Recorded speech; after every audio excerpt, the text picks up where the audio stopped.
जो वर्ड है वो बना है, एक वर्ड होता है इंग्लिश में VARY, वेरी। इसका मीनिंग होता है change, whose value changing continuously। तो variable in algebra are the alphabet. जितने अल्फाबेट हैं ABCXYZ, हम सबसे ज्यादा X यूज करते हैं, इनको वेरिएबल कहते हैं क्योंकि in every question their value change. उसके बाद बात करते हैं कांस्टेंट की।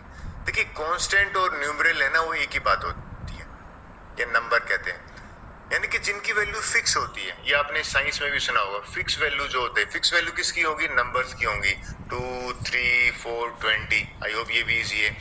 नाउ द अलजेब्रिक एक्सप्रेशन क्या हो जाएगा? Algebraic expression is combination of variable and constant with the help of plus minus multiply और डिवाइड। यानी कि algebraic expression consist of variable and constant. For example देखिए, मैं यहाँ पे एग्जांपल देता हूँ। x+3 है, ये एक अलजेब्रिक एक्सप्रेशन है। 7x + y - 8, ये अलजेब्रिक एक्सप्रेशन है। ये दो वेरिएबल है, ये सिंगल वेरिएबल है। दो वेरिएबल कौन कौन से हो गए? x और y। So I hope algebraic expression भी कर। अब एक क्वेश्चन जनरली आ जाता है, what is the difference between algebraic expression and equation?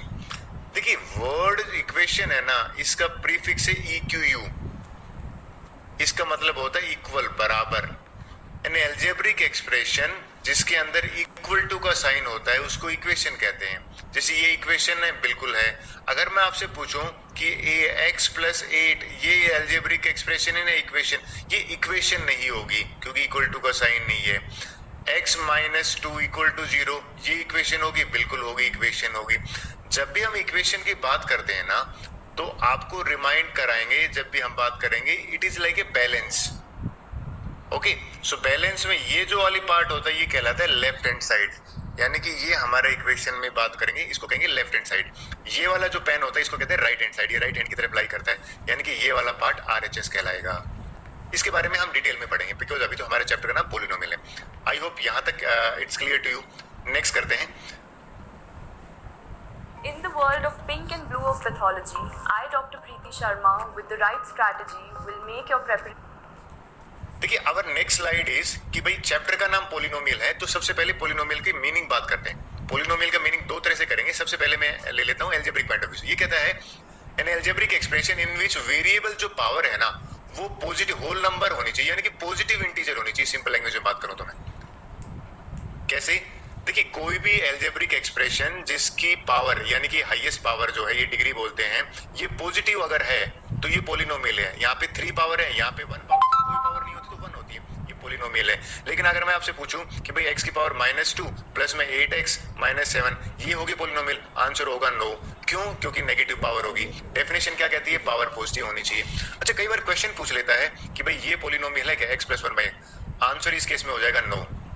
Reasoning कि देखिए 1/x जो है ना, इसको जब मैं लिखूंगा तो x की पावर -1 लिखूंगा, और -1 लिखूंगा तो ये क्या हो जाएगा? नेगेटिव पावर, और नेगेटिव पावर होते ही ये पॉलिनोमियल नहीं होगा। तो ये पॉलिनोमियल का आपको डेफिनेशन आई होप क्लियर हो गया पता। वैसे दूसरा है कि जो पॉली वर्ड है ना, इसका मीनिंग होता है मेनी, ये मैं अगली स्लाइड में बात करूंगा। और नोमियल का मीनिंग हो जाता है टर्म्स। तो सबसे पहले पॉलिनोमियल का डेफिनेशन, हमारे सिलेबस में जो जितने भी क्वेश्चन है उन सब में पॉजिटिव पावर होंगी वेरिएबल की। उसके बाद बात करते हैं कोफिशिएंट। देखिए बार बार एक वर्ड कोफिशिएंट की बात करूंगा मैं एक एक्सरसाइज में। कोफिशिएंट होता है any factor of a term. ये सिंपल लैंग्वेज में बताऊं, कोई अगर आपसे पूछे कि 7x² - 8x ये है, so what is the coefficient of x²? तो x² का कोफिशिएंट है, x² के आगे क्या नंबर है, यानी कि 7, ये इसका कोफिशिएंट कहलाएगा। इसको न्यूमेरिकल कोफिशिएंट भी कह देते हैं। लेकिन अगर इसी क्वेश्चन में मैं आपसे पूछ लूं what is the coefficient of x, तो ये हो जाएगा -8, क्योंकि x के आगे -8 आ रहा है न्यूमेरिकल कोफिशिएंट। लेकिन एक थर्ड पूछ लेते हैं, जनरली क्वेश्चन आ जाता है कि 7x²y। अब आपसे पूछा जाता है कि what is the coefficient of y। इस केस में y को छोड़ के जो बच जाता है वो इसका कोफिशिएंट कहलाएगा, यानी कि यहाँ पे आंसर हो जाएगा 7x²। आई होप ये कोफिशिएंट आपको क्लियर हुआ होगा। देखिए डिग्री ऑफ ए पॉलिनोमियल की बात करते हैं, और ये बहुत इंपॉर्टेंट है। डिग्री कहें या पावर कहें, तो इसकी डेफिनेशन क्या है? कहता है भाई जो हाईएस्ट पावर होती है ना पॉलिनोमियल में, वो उसकी डिग्री कहलाता है। एग्जाम्पल के साथ समझाता हूं। देखिए x² प्लस में x की पावर 7 - 3x की पावर 5। अब आपसे पूछा जाएगा इस पॉलिनोमियल में डिग्री बताइए। तो देखिए डिग्री अगर पहली टर्म की तो 2 डिग्री है, 7 5। हाईएस्ट क्या है? हाईएस्ट तो 7 है, इसकी डिग्री हो जाएगी 7। आई होप ये आपको क्लियर हुआ होगा। एक और ले लेते हैं कि x + 5 है, इसकी डिग्री बात करूं, अब जनरली बच्चे कहते हैं सर यहाँ तो मेंशन ही नहीं करी। देखिए अगर पावर मेंशन नहीं होती तो 1 होती है, इस केस में जो डिग्री है वो हो जाएगी 1। फिर क्वेश्चन अराइज होता है सर 0 डिग्री कब होगी? देखिए जब कांस्टेंट पोलिनोमियल होता है ना, फॉर एग्जांपल 5 है, अब मैं 5 को ऐसे भी लिख सकता हूँ 5 × x⁴। क्यों लिखा मैंने ऐसे? क्योंकि किसी की भी पावर 0 है ना वो 1 होती है, तो इस केस में कांस्टेंट पोलिनोमियल है, इसमें डिग्री है वो 0 होगी। लेकिन सर 0 पोलिनोमियल, देखिए 0 पोलिनोमियल का ये एग्जांपल है। और एक इंटरेस्टिंग चीज है कि 0 पोलिनोमियल की बात करेंगे ना, उसकी डिग्री नॉट डिफाइन होती है। ये आगे हम बाहर लेंगे हायर क्लास में कि क्यों नॉट डिफाइन होती है, थोड़ा डिटेल में बताएंगे बाद में। अभी मैं डिग्री आई होप आपको क्लियर होगी। एक लास्ट क्वेश्चन पूछूं कि भाई 3x² + 7x - 8, इस केस में डिग्री क्या हो जाएगा? इस केस में डिग्री हो जाएगी 2। लेकिन एक क्वेश्चन आ गया था कॉम्पिटिटिव में इसका कि x² y³ प्लस में 7x²। अब डिग्री देखिए, अब इस टर्म में वेरिएबल जो है ना उनको ऐड करो। यहाँ पे अगर ऐड करेंगे तो 2 प्लस में 3 यानी कि वेरिएबल की पावर 5 है, तो इस केस में जो डिग्री है वो कहलाएगी 2 प्लस में 3 5। आई होप ये जनरली क्वेश्चन पूछ लेते हैं कॉम्पिटिटिव एग्जाम में। तो डिग्री आपको क्लियर हुआ होगा। क्यों? क्योंकि मैंने एक टर्म के दोनों वेरिएबल को ऐड कर लिया इनकी पावर्स को, ना कि 3 और 2, तो यहाँ डिग्री 5 हो गया। नेक्स्ट ले लेते हैं अगला क्वेश्चन जो है, अगला जो इंपॉर्टेंट पॉइंट है वो बड़ा है, वो काम का चीज है। हम लाइक और अनलाइक टर्म की बात करेंगे। दो तरह की टर्म्स होती हैं। लाइक टर्म जैसे खुद नाम कहता है, वो टर्म्स लाइक होते हैं जिसमें वेरिएबल सेम होते हैं, ये कंडीशन है। फॉर एग्जांपल भाई 7x है ना और 3x है, ये दोनों लाइक है। लेकिन अनलाइक क्या होता है? इस केस की में जो डेफिनेशन हो जाएगा वो वेरिएबल नोट सेम होगा, यानी कि बिल्कुल सेम नहीं होगा। कैसे? 7x और यहाँ पे 3x² ले लेता हूँ, ये x है ये x² है। अच्छा एक और ले लेते हैं 3x और 3xy, देखिए दोनों वेरिएबल अलग अलग है। ये एग्जांपल जो मैं ले रहा हूँ ये अनलाइक टर्म्स के हैं। आप बोलोगे सर कोफिशिएंट तो दोनों में 7 7 है, नहीं फिर भी अनलाइक है। इस केस में अगर आप देखें, अगर मैं यहाँ पे 8x² ले रहा हूँ तो यहाँ पे ले लेता हूँ 3yx², ये दोनों लाइक होंगे। भाई x² लिखो या yx² लिखो एक ही बात होती है, इनका वेरिएबल सेम है। अब ये काम कहाँ आते हैं? देखिए सबसे पहले जब भी हम ऑपरेशन और अलजेब्रिक एक्सप्रेशन पढ़ते हैं ना, सबसे इंपॉर्टेंट पॉइंट है वी कैन ओनली ऐड और सब्ट्रैक्ट लाइक टर्म्स ओनली। मैं यहाँ क्या कहना चाहता हूँ? ये कहना चाहता हूँ कि भाई अगर कोई आपसे पूछे 7x प्लस में 3x तो आप आंसर लिखोगे 10x, क्योंकि दोनों लाइक टर्म है। अगर अनलाइक वाले केस में आपसे कोई पूछ ले कि भाई 7x प्लस में 3y can we add, we can not add, हमें इसको स्टेट में लिखना पड़ेगा। ये कुछ वैसा ही है कि भाई 7 एप्पल है आपके पास, ओके, और 3 ऑरेंज है, तो कैन वी टेल कि हाउ मेनी एप्पल। देखिए हम इनको इसलिए ऐड नहीं करते कि ये अलग हो जाएंगे, ये एज इट इज रहेंगे। तो हम ऐड और सब्ट्रैक्ट जो है वो लाइक टर्म्स का ही कर सकते हैं। आई होप ये आपको क्लियर हुआ होगा। अब बात करते हैं सर मल्टीप्लाई में। देखिए मल्टीप्लीकेशन जब होती है ना वो इजी होती है। सबसे पहले अगर कोई आपसे मोनोमियल इंटू मोनोमियल पूछे 3x इंटू 5y, तो इसमें कोई इशू नहीं है, नंबर को नंबर से मल्टीप्लाई कर दो 15 और x इंटू y करा तो 15xy आ गया। लेकिन एक गलती करते हैं, अगर बाहर तो है 3x और अंदर है x प्लस y, तो जनरली बच्चे इसमें गड़बड़ क्या करते हैं? देखिए ये एक आदमी बाहर खड़ा है, अंदर 2 आदमी बैठे हुए हैं, जैसे ही गेट खुलेगा ये इससे भी हमें हाथ मिलाएगा, यानी कि इससे भी मल्टीप्लाई होगा, 3x इंटू x 3x² हो जाएगा, और ये आदमी इससे भी हैंडशेक करेगा यानी कि प्लस में 3xy हो जाएगा। जनरली बच्चे इन दोनों को ही मल्टीप्लाई करके छोड़ देते हैं, इन दोनों को ना करके दोनों टर्म्स x और y दोनों see, this is the correct one. I hope ये आपको मिस्टेक मैंने बता दिया, आप मल्टीप्लिकेशन में ध्यान रखोगे। सो एडिशन कब करेंगे? जब लाइक टर्म हो, ये आपको क्लियर होगा। जो सेम सब्ट्रैक्शन में है 8y माइनस में मैं 2y करूंगा, अगर ये लाइक टर्म है तो ही हम इनको सब्ट्रैक्ट कर सकते हैं। एडिशन आ गया, सब्ट्रैक्शन आ गया, आपको मल्टीप्लिकेशन का पता लग गया। डिवीजन तो कोई ज्यादा इशू नहीं है कि अगर मैं आपसे पूछूं कि भाई 15xy है, इसको डिवाइड करते हैं 5x से, आपने लोअर क्लासेस में भी किया होगा, x से x कैंसिल हो गया और 15 5 1 जा यानी कि 3y आंसर आ गया। डिवीजन पार्ट आपको दिक्कत नहीं करेगा आपको। अब नेक्स्ट करते हैं, ये तो था अभी तक का बेसिक जो आप पढ़ चुके हो लोअर क्लासेस में, ये भी आपने लोअर क्लासेस में पढ़ा है। देखिए क्या कहते हैं? कहता है types of polynomial on basis of degree. Degree का क्या मीनिंग कह रहा है? अगर किसी की हाईएस्ट पावर 1 होती है या डिग्री 1 होती है उसको लीनियर कहते हैं। फॉर एग्जांपल x प्लस 3, कोई पावर नहीं है तो ये लीनियर है। अब लीनियर वर्ड का मीनिंग आपने नोट करा होगा, लीनियर मीन स्ट्रेट। आपने लीनियर पेयर पढ़ा होगा, 2 angles form linear pair if there is a straight line. Okay, when we will draw graph, straight line will appear. So highest power, for example, take me one more, x plus y minus 8. This is also a linear polynomial. So what is the meaning of quadratic? If highest power is 2. मैं Teachmint पर online classes क्यों लेती हूँ? भला क्यों ना लूँ? ये इंडिया का एक लौता platform Okay, for example, x square plus 7x. It is an example of quadratic. So next let me take 7 minus में 3x square. In this case also this is a quadratic. So again what about cubic? If highest power in degree, power mean degree is 3, then that is called cubic. 7x की power 3 minus 5. The degree or power is 3. So it is an example of cubic. X की power 2, x की power 3 minus x. So this is in a cubic polynomial. Biquadratic we rarely study in our class, rarely. So the only thing I will do, the highest power in this case is 4. We rarely. So for example, x की power 4 plus x. This is a biquadratic. Now I hope you know linear equation, one variable आप पढ़ा होगा आपने. Quadratic we have chapter and cubic. So these two we will study in detail. So cubic we will have later on. Let's talk about next. See, our next is we can also classify polynomial on basis of terms. So what is the meaning of terms? If there is one term, right, that is called monomial. Mono means single, or term, this nomial, okay, mono, this will be monomial. Okay, right, now like give me an example. 7x, x, y, z. Generally say sir it is a trinomial. Answer is no. If देखिए terms कब, if there is a plus sign or there is a minus sign, then only terms are different, right? Terms तब अलग होंगी जब यह plus या minus होगा.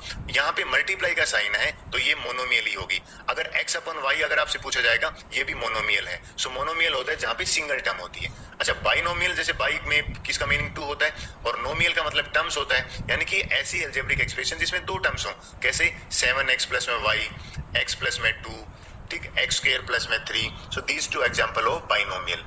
Now try mean I hope triangle आपने पढ़ा होगा. 3 नोमियल का मतलब क्या हो गया? 3 जहां पे 3 टर्म्स होती हैं, x plus Y plus Z, right, x plus y minus 8. So these are the example of trinomial. And the word poly, see here I also write poly mean many. If it more than 3 अगर terms होती हैं तो हमको नाम naming करते नहीं, generally polynomial कहते हैं. सभी all are polynomial we can say. ये तो स्पेसिफिक नेम है. पोली का मतलब मैनी होता है. सो मोर देन अगर 3 होती हैं तो हम उसको पोलिनोमियल बोल देते हैं. और पोलिनोमियल में आपने पोली वर्ड पढ़ा होगा, आपने देखा पोली वर्ड पढ़ा होगा आपने पॉलीगन में, फिर आपने साइंस में पॉलीमर और मोनोमर पढ़े होंगे. आई होप ये आपने पढ़ा होगा. तो पोली का मतलब यहाँ पे मैनी हो जाता है. देखिए अभी तक मैंने क्या किया, टर्म्स के बेसिस पे सिंगल टर्म अगर है तो आपको मोनोमियल, अगर बाइनोमियल कब होगी जब 2 टर्म्स होंगी, और टर्म्स कब अलग होती हैं जब प्लस और माइनस होता है. मल्टीप्लाई और डिवाइड होने पे टर्म्स अलग नहीं होती. ट्राइनोमियल में 3 टर्म्स होती हैं, पोलिनोमियल में मोर देन 3 होती है. तो नेमिंग आई होप यहाँ तक आपको डाउट नहीं हुआ कुछ. नेक्स्ट करते हैं. देखिए नेक्स्ट जो है इंपॉर्टेंट पॉइंट, ये 9th स्टैंडर्ड का है. कहते हैं what are the meaning of zeros और रूट ऑफ ए पोलिनोमियल और सॉल्यूशन. देखिए मैं एक चीज सिंपल बताऊं आपको समझाने के लिए कि वर्ड सॉल्यूशन आ जाए, वर्ड जीरोस आ जाए, जीरोस हालांकि थोड़ा सा डिफरेंस हो जाता है, या वर्ड रूट आ जाए, ये ऑलमोस्ट एक ही मीनिंग सिग्निफाई करते हैं. हालांकि थोड़ा सा डिफरेंस है, मैं लेकिन कोशिश करता हूँ समझाने की. क्या है देखिए, ये px क्या है पहले तो ये बताता हूँ. किसी भी पोलिनोमियल को हम शॉर्ट फॉर्म में पोलिनोमियल ना लिख के px लिख देते हैं. फिर हम py कब लिखेंगे? देखिए px इसलिए लिखते हैं क्योंकि x जो वेरिएबल x में है. अच्छा, py कब लिखेंगे पोलिनोमियल में? अगर ये y में वेरिएबल में है. pz कब लिखेंगे? अगर जितनी भी टर्म्स हैं वो z में होंगी. तो मैं शॉर्ट फॉर्म में पोलिनोमियल को px लिख देता हूँ. अब बात करते हैं. कहता है भाई सॉल्यूशन क्या होगा. देखिए x माइनस 1 इक्वल टू, अगर यहाँ पे 1 है या वहां पे मैं 0 ले लेता हूँ, ठीक है. x माइनस 1 इक्वल टू 0 है, और इसको मैं चेंज भी कर सकता हूँ. I can write any number. I hope easy वाला ही ले लेते हैं. सो इजी वाला ये है कि अब बताइए कि x के किस वैल्यू पर ये 0 बनेगा, यानी कि क्या x की जगह पे हम क्या रखें कि 0 आ जाए. तो आप सीधे कहोगे सर x की वैल्यू 1 रख दीजिए. ये 1 जो है ये इसका सॉल्यूशन कहलाएगा इस पोलिनोमियल का. दूसरे लैंग्वेज में मैं आपसे पूछूं कि क्या रखने पर 0 आ जाए, तो अगेन आपका आंसर 1 है. तो 1 जो है यहाँ पे इसको हम रूट या 0 भी बोल देते हैं. यानी कि जीरोज होती हैं वो वैल्यू जो पुट करने पर राइट हैंड साइड के बराबर आ जाते हैं, 0 आ जाते हैं. ठीक है, एक और ले लेते हैं. एक दूसरी चीज बताता हूँ. देखिए कितनी जीरोज होती हैं, जितनी पावर होती है ना, नंबर ऑफ जीरोज या नंबर ऑफ रूट जो है वो बराबर होंगे डिग्री के. आप बोलो सर कैसे? भाई x प्लस में 3 इक्वल टू 7, इसकी डिग्री 1 है तो इसका एक ही सॉल्यूशन है, वो सॉल्यूशन x इक्वल टू 4. इसके अलावा कोई सॉल्यूशन नहीं है. लेकिन अगर आप नोट करो x स्क्वायर इक्वल टू 4 है. अब इसकी तो डिग्री 2 है. अगर इसकी डिग्री 2 है तो आपसे पूछा जाएगा इसके कितने रूट हैं, कितने सॉल्यूशन है? 2 होंगे. एक 2 है, x को 2 का स्क्वायर करोगे तो भी 4 आएगा, और -2 का स्क्वायर करोगे तो भी 4 आएगा. यानी कि यहाँ पे x की वैल्यू 2 है. अगर मैं बात करता हूँ नेक्स्ट पावर 3, किसी भी पोलिनोमियल की बात कर लेते हैं. x की पावर 3 प्लस में 2x स्क्वायर प्लस में x प्लस में 8. इस केस में जो रूट्स होंगे ना, नंबर ऑफ रूट्स, ये आप आगे पढ़ोगे हायर उसमें नेक्स्ट साइज में, नंबर ऑफ रूट्स यहाँ पे 3 होंगे. क्यों? क्योंकि इसकी डिग्री 3 है. सो ये हम डिटेल में पढ़ेंगे बाद में. आई होप आपको मैंने क्लियर किया है कि भाई 0 का क्या मीनिंग है. 0 होता है x की वो वैल्यू जो पुट करने पर उसको जीरो बना दे राइट हैंड साइड। रूट और सॉल्यूशन का भी मीनिंग वही है। देखिए मैंने एक चीज बड़ा अच्छा बताया कि भाई डिग्री डिसाइड करती है कि उसके कितने रूट्स होंगे, रियल रूट्स। इसमें नॉट रियल के भी आ जाते हैं। एक बड़ा क्वेश्चन आ जाता है कि भाई जीरो पोलिनोमियल की बात करते हैं कि जीरो पोलिनोमियल तो जीरो होता है और जीरो एक्स की कुछ भी वैल्यू रखो आंसर में जीरो आएगा, तो every real number is a zero के जीरो पोलिनोमियल। ये कई बार 1 मार्क्स के एमसीक्यू में पूछ लेते हैं, तो आई होप ये आपको क्लियर होगा। नेक्स्ट बात करते हैं। देखिए नेक्स्ट इंपॉर्टेंट पॉइंट जो है वो आ जाता है आपका 11th। ये क्या है 11 नंबर वाला? कहता है भाई सॉल्यूशन निकालने की बात करिए ना, तो कितने मेथड होते हैं सॉल्यूशन निकालने के? जनरली हम 3 मेथड पढ़ते हैं, hit and trial and error method, transposition method. ये सबसे इंपॉर्टेंट है। ये कहां यूज होता है? जनरली एमसीक्यू क्वेश्चंस में इसको यूज करते हैं ऑप्शन से। ट्रांसपोजिशन मेथड है वो मैक्सिमम यूज होगा, ये मैक्सिमम यूज होते हैं और जनरली बच्चे ये भी करते हैं। ये मेथड क्या कहता है भाई एक्स की वैल्यू निकालनी है ना, प्लस का साइन जो है वो अगर ट्रांसपोज होगा तो माइनस बन जाएगा, और माइनस अगर ट्रांसपोज होगा तो क्या बन जाएगा? प्लस बन जाएगा, और मल्टीप्लाई ट्रांसपोज होगा तो डिवाइड हो जाएगा, और डिवाइड ट्रांसपोज होगा तो मल्टीप्लाई। फॉर एग्जांपल ये प्लस का साइन है वहां जाएगा तो ये सीधा है x - 3 करेंगे और देखिए 4 आंसर आ गया। मैं सेम क्वेश्चन को ट्रांसपोजिशन से भी कर रहा हूं, सेम क्वेश्चन को ट्रायल और एरर से, दोनों में आंसर 4 है। अब देखिए जनरली बच्चे एक में अटक जाते हैं, सर ये बताइए 2x - 3 = 7 है, 2 को पहले वहां भेजे हैं -3 को, सब देखिए सबसे दूर वाला जाएगा, x के पास में 2 और 3 में से 2 पास में, पहले 3 को भेज दीजिए। जब मैंने इसको भेजा तो 7 + 3 10 हो गया। अब मैं 2 को भेजूंगा, ये 2 तो मल्टीप्लाई में है, 10 से डिवाइड करूंगा और आंसर कितना आ गया? 5 आ गया। अब बात करते हैं कि next systematic method. Systematic method क्या कहता है? कहता है भाई दोनों डू ऑपरेशन बोथ साइड, जो चीज करोगे ना वो दोनों तरफ करेगी, ये सिस्टमैटिक है। कैसे? ये कहता है कि भाई ये जो इक्वल टू का साइन है वो एक तराजू की तरह है, अगर ये दोनों बराबर हैं तो ऐड करना है तो भी दोनों तरफ करो, माइनस करना है दोनों तरफ करो। देखिए कैसे? मुझे x चाहिए यहाँ पे,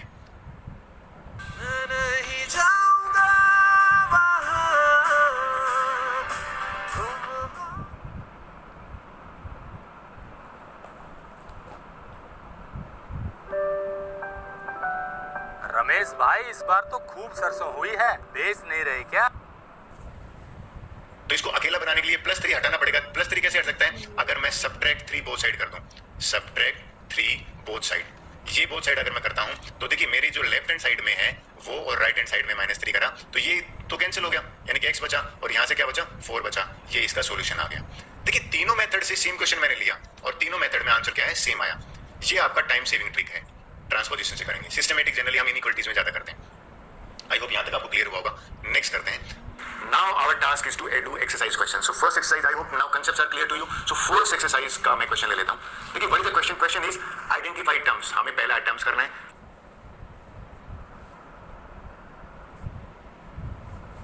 फिर coefficient for each of the following। तो मुझे terms भी लिखनी है और coefficient लिखनी है। मैंने टेबुलर फॉर्म में क्यों किया है, इससे आप गलती नहीं करोगे। देखिए कैसे करना है, मैं 2 पार्ट करता हूँ। फर्स्ट देखते हैं इस